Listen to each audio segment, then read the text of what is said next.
Pán Vladimír Bulák z obce Rybany má evidentne taký záujem o vedecký pokrok, lebo nám takúto otázku poslal.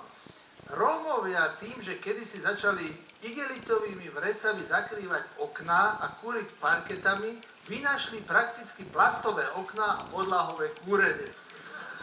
Preto sa našich humoristov pýtam, že čo nové vynájdú v blízkej budúcnosti v oblasti bývania. No?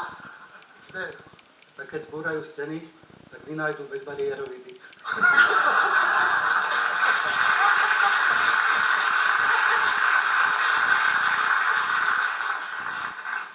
Ďanko som.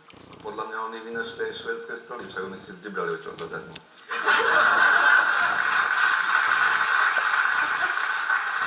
Takže s obyvateľmi Banskej Bystrice, ako aj so všetkými divákmi, ktorí počas 8 rokov v relácii Bereš kládli otázky, sa rozlúčime touto otázkou.